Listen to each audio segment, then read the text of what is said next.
بسم اللہ الرحمن الرحیم۔ السلام علیکم ورحمۃ اللہ وبرکاتہ۔ ابن عساکر روایت کرتے ہیں کہ ملک طرابلس میں 3 قبریں بنی ہوئی ہیں۔ پہلی قبر پر لکھا ہے کہ زندگی کا آرام وہ شخص نہیں پا سکتا جس کو یقین ہے کہ موت آئے گی اور ہمارا ملک ہم سے چھین لے گی اور قبر میں ہم کو سلا دے گی۔ دوسری قبر پر لکھا ہے کہ زندگی کا آرام وہ نہیں پا سکتا جس کو یقین ہے کہ ذرے ذرے کا سوال ہوگا اور اپنے کیے کا بدلہ پائے گا۔ تیسری قبر پر لکھا تھا کہ زندگی کا آرام وہ شخص نہیں پا سکتا جس کو یقین ہے کہ قبر ہماری جوانی کو خاک میں ملا دے گی اور ہمارے چہرے اور تمام اعضاء کو ریزہ ریزہ کر دے گی۔ یہ دیکھ کر مجھ کو تعجب ہوا اور میں اس کے قریب والی آبادی میں گیا۔ ایک بوڑھے سے میں نے ان قبروں کے بارے میں دریافت کیا۔ اس نے کہا یہ قبریں 3 بھائیوں کی ہیں۔ ان میں سے ایک بادشاہ کا ملازم تھا اور لشکر کا سپہ سالار تھا، دوسرا مالدار سوداگر تھا، تیسرا درویش تھا اور رات دن اللہ تعالیٰ کی عبادت کرتا تھا۔ جب درویش کے انتقال کا وقت آیا تو اس کے دونوں بھائی اس کے پاس آئے اور کہنے لگے، اگر تم کو کچھ وصیت کرنی ہے تو کرو۔ اس نے جواب دیا کہ نہ میرے پاس مال ہے اور نہ مجھ پر کسی کا قرض ہے اور نہ میرے پاس کچھ اسباب ہے، لیکن میں تم سے ایک بات کی وصیت کرتا ہوں۔ جب میں مر جاؤں تو مجھے اس ٹیلے پر دفن کرنا اور میری قبر پر لکھ دینا کہ زندگی کا آرام وہ نہیں پا سکتا جس کو یقین ہے کہ ذرے ذرے کا سوال ہوگا اور اپنے کیے کا بدلہ ملے گا۔ اس کے بعد 3 دن تک برابر میری قبر کی زیارت کرنا، اس سے تم کو نصیحت ملے گی۔ پھر اس کے مرنے کے بعد دونوں بھائیوں نے 3 دن تک برابر اس کی قبر کی زیارت کی۔ تیسرے دن سپہ سالار نے زیارت کر کے جانے کا ارادہ کیا تو قبر کے اندر سے دیوار گرنے کی آواز سنی۔ وہ خوف سے کانپنے لگا اور ڈرتا ہوا گھر چلا گیا۔ رات کو اپنے بھائی کو خواب میں دیکھا اور پوچھا، اے بھائی وہ کیسی آواز تھی؟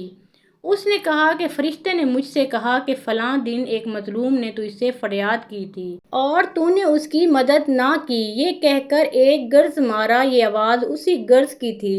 جب صبح ہوئی تو اس نے اپنے بھائی سوداگر اور اپنے دوستوں کو بلا کر کہا، اب میں تم لوگوں کے درمیان نہیں رہوں گا اور بادشاہ کی ملازمت کی مجھ کو حاجت نہیں۔ اسی وقت عیش و آرام دنیا کا چھوڑا اور پروردگار کی عبادت میں مشغول ہوا اور پہاڑ کا راستہ اختیار کیا۔ جب اس کی وفات کا وقت آیا تو اس کا بھائی سوداگر آیا اور کہا، اے میرے بھائی اگر کچھ وصیت کرنی ہو تو کرو۔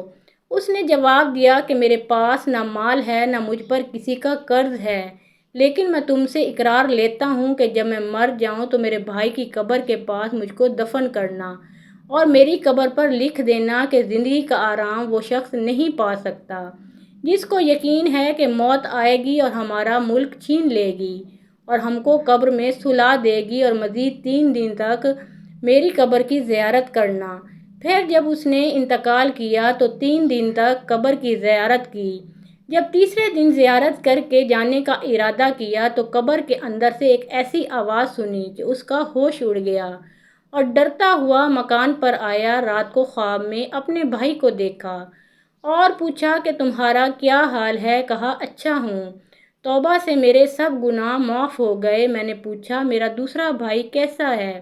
کہا، وہ نیک لوگوں کے ساتھ بڑے درجہ میں ہے۔ پھر میں نے پوچھا کہ میرا حال کیا ہوگا؟ کہا، جو جیسا عمل کرے گا ویسا ہی بدلہ پائے گا۔ تم کو لازم ہے کہ فرصت کو غنیمت جانو اور نیک عمل کا توشہ اختیار کرو۔ جب صبح ہوئی تو اس نے بھی دنیا سے منہ پھیرا اور اپنا کل مال فقراء و مساکین کو تقسیم کیا اور اللہ تعالیٰ کی عبادت میں زندگی بسر کی۔ جب اس کے انتقال کا وقت آیا تو اس کا بیٹا آیا اور کہا کہ اے میرے باپ کچھ وصیت کیجیے۔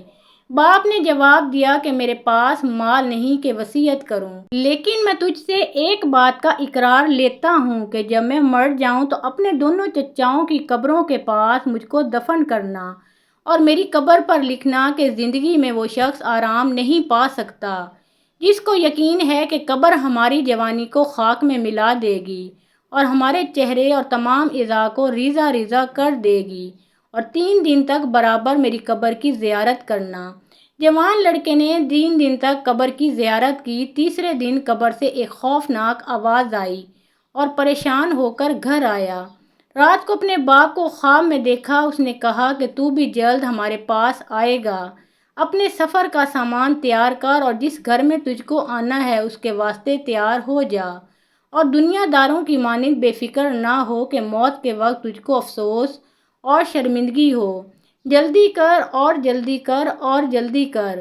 راوی بیان کرتا ہے کہ اس لڑکے نے جس رات کو یہ خواب دیکھا تھا، اس کی صبح کو میں اس کے پاس گیا۔ اس نے خواب کا حال مجھ سے بیان کیا اور کہا کہ میری زندگی کے 3 مہینے یا 3 دن باقی رہ گئے ہیں، کیونکہ میرے باپ نے 3 بار مجھ سے جلدی کرنے کی تاکید کی ہے۔